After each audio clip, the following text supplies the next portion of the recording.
Bakit man si pastor mamigay ng baril sa akin? Sama siya magkuha. That's a very stupid proposition. Kami magtanggap ng baril kay Pastor Quiboloy.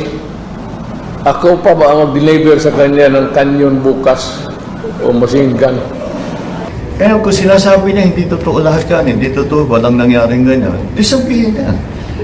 Pagka ganito, anong mangyayari dyan? Hindi siya sisipot. Kung makapunta siya, sagutin niya lahat ng tanong, di tapos na. Hindi po basta-basta mag-aako sa kayo, lalo na sa isang taong katulad ko na international ang reputasyon. Kailangan malaman natin ang katotohanan dito, not in your Senate hearing, but in a court of law. Magrespetuhan po tayo.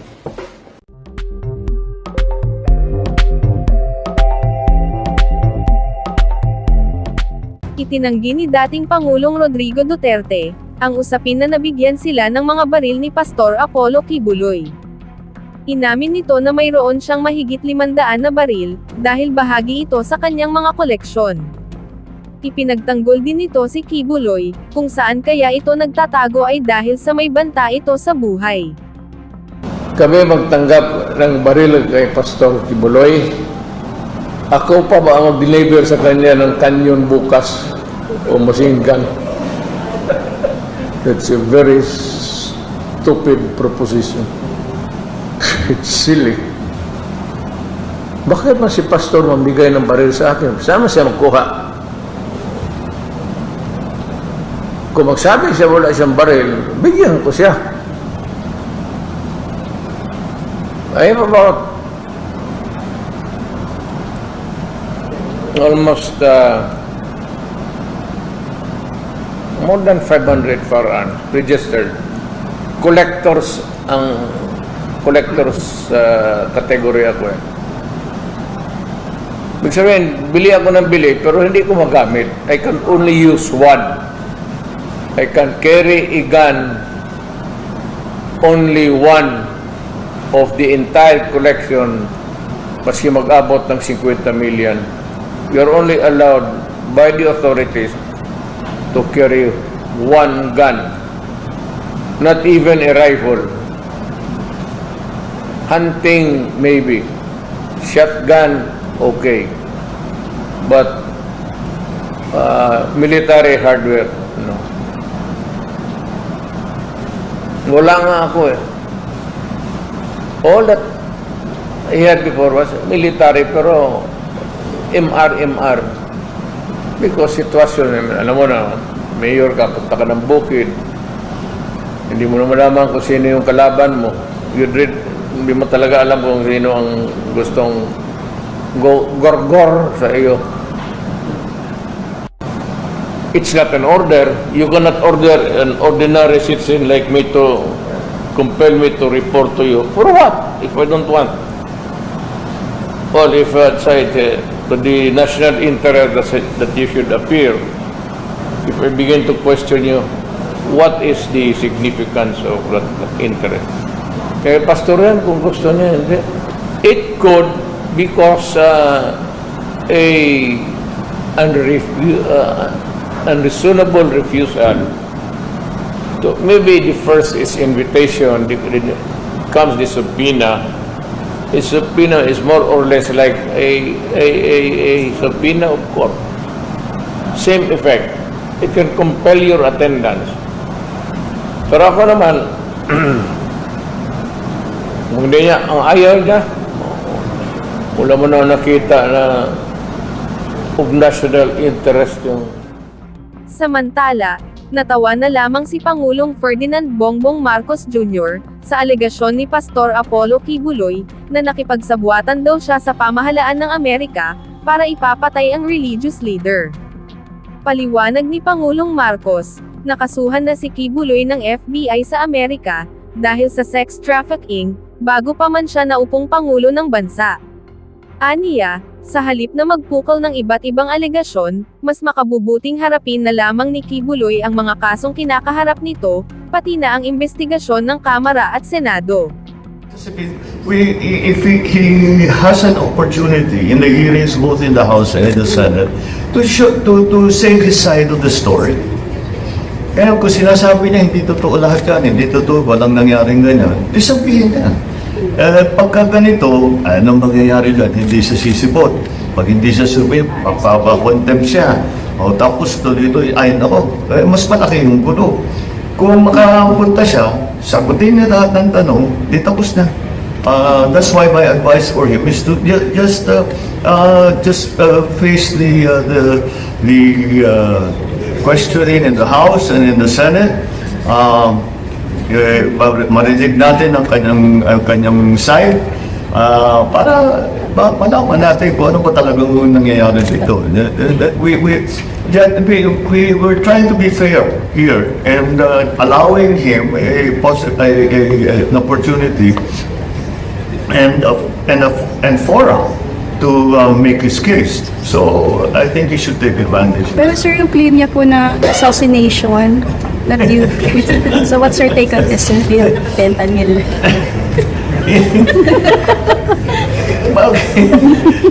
Walang may gusto mag-assassinate sa kanya. Bakit siya assassinate? Wala namang yun.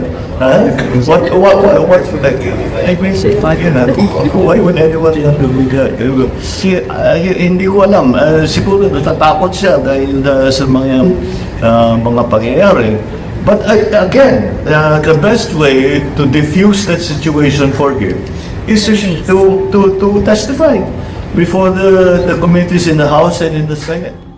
Gayunpaman, kinampihan at binigyang diin ni dating Blue Ribbon Committee Chairperson, Senador Francis Tolentino, na ang tungkulin lang ng Senado sa isang pagdinig, ay magsagawa ng investigasyon, at hindi mangkondena ng isang individual. Ayon kay Tolentino, ang Korte Suprema lang ang may karapatang magdesisyon, kung nagkasala ang isang tao sa ilalim ng batas at magpataw ng parusa rito. Kaugnay nito, hinimok niya ang komite ni Senadora Risa Hontiveros, na kilalanin ang karapatan ni Pastor Apollo Quiboloy. So yung sa akin, we reiterated that during that interview. Ang sabi ko po ay kung merong pamamaraang legal na gagawin si Pastor Quiboloy sa pagdulog sa husgado, kagaya nung nangyari noong Mary case sa Senado, kung inyo natatandaan pa, wala makakapigil sa kanya. At hindi dapat pigilan yon kasi karapatan niya yon. Kung matatandaan nyo, noong December, nung ako pa yung chairman ng Blue Ribbon Committee, binago natin yung rules.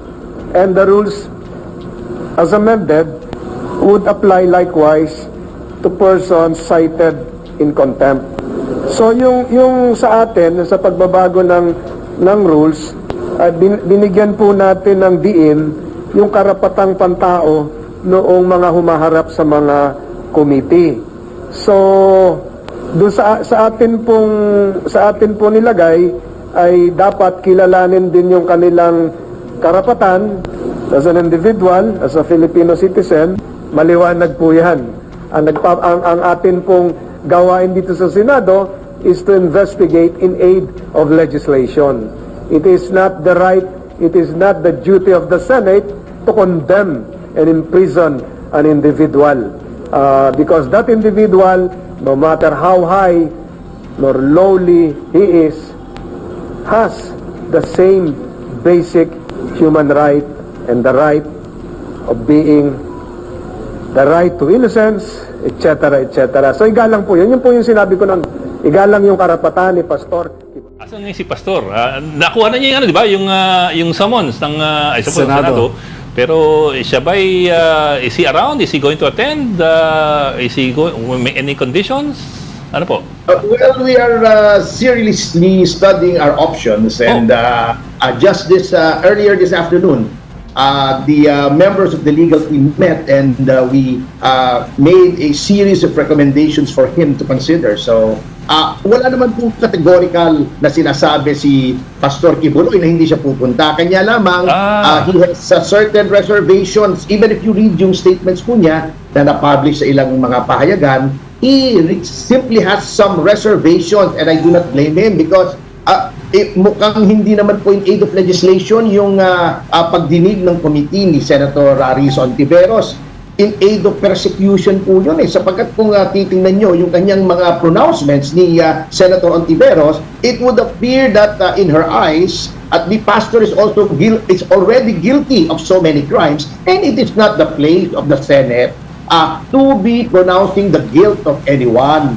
That is not my opinion. That is the pronouncement of our Supreme Court, which according to the Civil Code, they form part of the law of the land.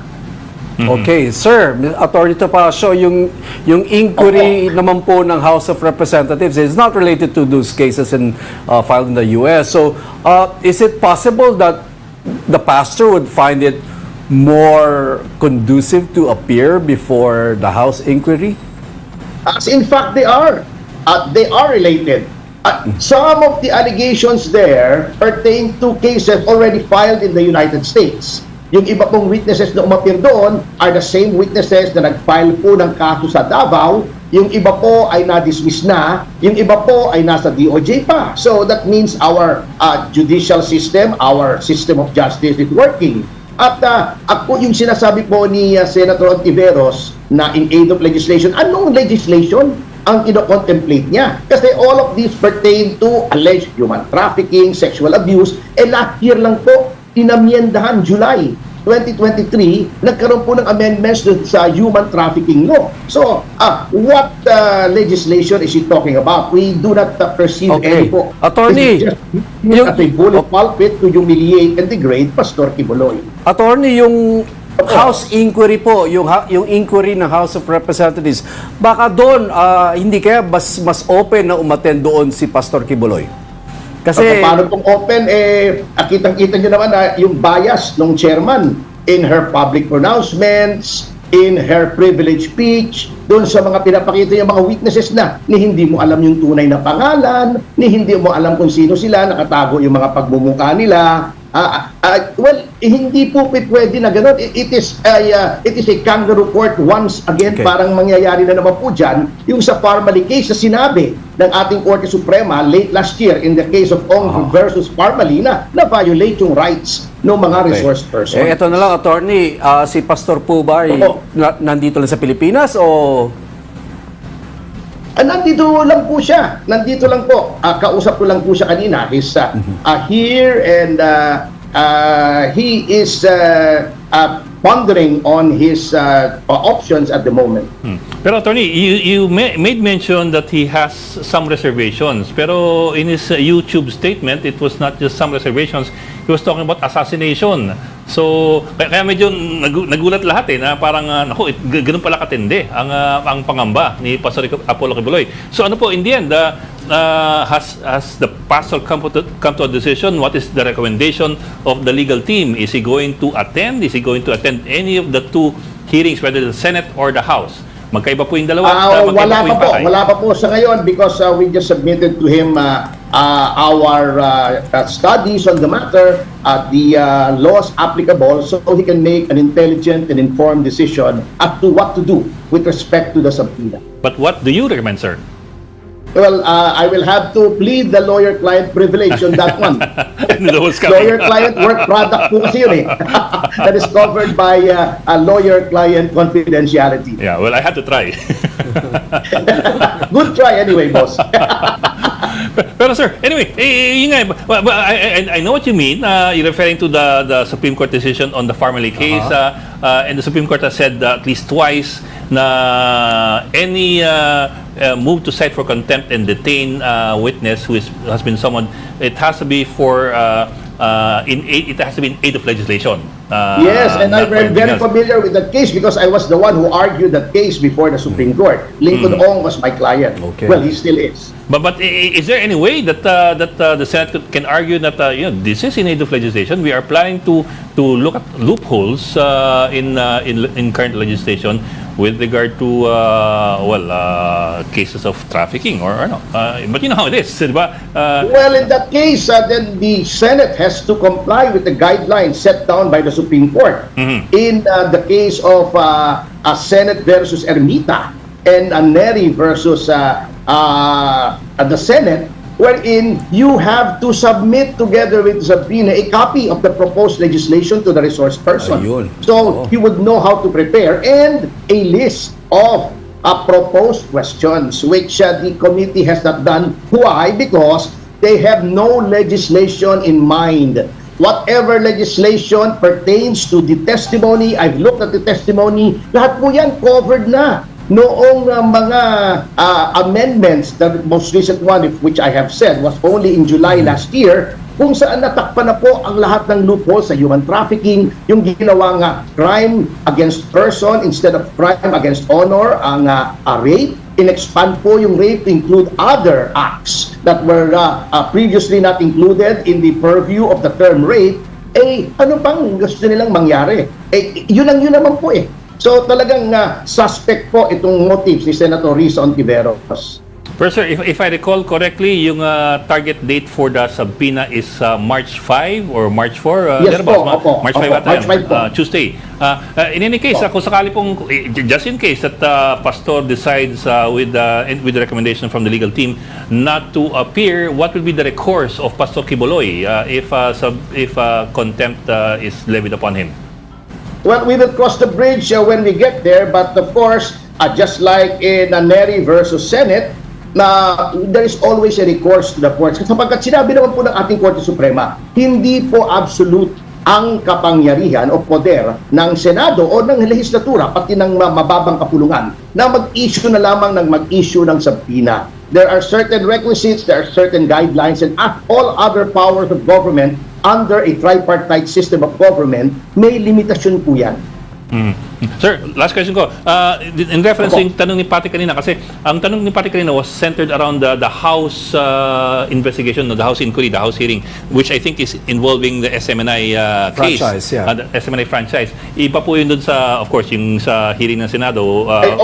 In that case, I will have to defer to attorneys Mark Tolentino and Rolex Suplico because sila po yung lead dun po sa House hearings on the SMNI franchise. Okay. Okay, Attorney, I'm just curious about what prompted Pastor Quiboloy to come up with that video statement. It was an audio statement. We all know that it was in response to the summons from the House and the Senate. But in that video, it was very politically charged. So, what should we make of that video statement of Pastor Quiboloy? It should be taken in the context of all these acts of persecution being directed against him, the Kingdom of Jesus Christ, and SMNI, because hindi naman siguro coincidence na nagkaroon ng hearing on the cancellation of the franchise. There was a resolution urging the NTC to indefinitely suspend the franchise of SMNI. Then sinampina si Pastor sa House, sinampina siya rito sa Senado. Marami po na hindi kami naniniwala na coincidence lamang ito. Rather, it appears to be part of an orchestrated scheme in order to destroy the Kingdom of Jesus Christ and discredit and humiliate and degrade the Pastor Apollo Quiboloy. Attorney was referring to surveillance by CIA and FBI in the Philippines. I mean, what sort of evidence do we have about this matter, regarding this matter? Kasasabi lang po sa akin ng legal team po na may mga tao ro na monitor yung mga drones, but of course there will be a dearth of evidence because if you read that book, Portrait of a Cold Warrior by Joseph Smith, a former CIA operative, talaga po mahirapan tayong i-prove ang intervention ng CIA. That's why ang Islam term po sa kanila is spooks. They're like ghosts. Mahirap po silang makita. But rest assured that we would not be making such statements kung wala po kami nakikita na hand ng CIA dito and other shadowy organizations connected with the US government. Attorney, it's interesting that you made mention of that book because I read that book at least twice or 3 times. Joseph Smith. That was written in 1955 or 1960s. Opo. Actually, sa tatay ko yung librong yun. Very interesting narration of events during the time of Magsaysay up to the time of how they make Modin presidents, they intervened in Indonesia, etc. Yes, sir. But then again, that was a different time, different era Wala pang altogether. electronic surveillance nun. Wala pang drone. Yes, sir. Well, it's even worse worse now because ngayon hindi nga namin alam kung nagmi-meeting kami ron, may mga cellphone kami dala kung namo-monitor na kami. But now it's even easier for the CIA to tap into other people's private conversations, etc. So given these circumstances now, attorney, what sort of precaution is Pastor taking apart from being scarce in public? Well, that is the only precaution that we can take, and his deep and abiding faith that since he has done nothing wrong, then he should be protected by our laws. Ang problema nagsa-cellphone pa ho siya. nangyayari. Nagsa-cellphone po dahil alam nyo, delikado yung CIA, no? Do you have access to him through cellphone? Yan na lang. Yes, we convert to the usual means, Zoom, cellphone. So wala po tayo magagawa. Those are the only means available to us to confer with our clients. Attorney, last question. Alam ko may isa pa tayong guest na waiting, pero let me just throw this in. Pero Attorney, in the end, why would the CIA be interested in Pastor Apollo Quiboloy? Yes. Di ba? I understand FBI, I understand State Department, but why the CIA? What would the CIA gain by wanting to... Good question. By wanting Actually, hindi na assassinate po bagong Quiboloy? allegation namin yan. Noong 2020 pa yata yun. When the warrant, the federal warrant first came out against Pastor Quiboloy, sinasabi namin, there is an attempt to erode yung kanyang influence dito because he was linked or his relationship with a former President Duterte. Presidente pa si Duterte noon, pa-election pa lamang po. Yun po ang aming alegasyon noon. And now, that there is we are in the midst of geopolitics. Ang Pilipinas ay nasa geopolitics at ang perception siguro ng Amerika ay pro-China. Si Pangulong Duterte, at dinedeplatform nila. Si Pangulong Duterte, sinisira niya ng Amerika yung kanyang support base, yung kanyang power base sa Pilipinas. And one linchpin of that power base is the Kingdom of Jesus Christ with its television station, with its radio station, and with a mass of followers numbering in the millions. Para sa iba pang karagdagang mga balita ng Senyora Buzz, ay mag-comment lamang po, mag-like at mag-share sa video na ito, at huwag po nating kalimutang mag-subscribe sa aming channel. Maraming salamat po sa inyong panonood.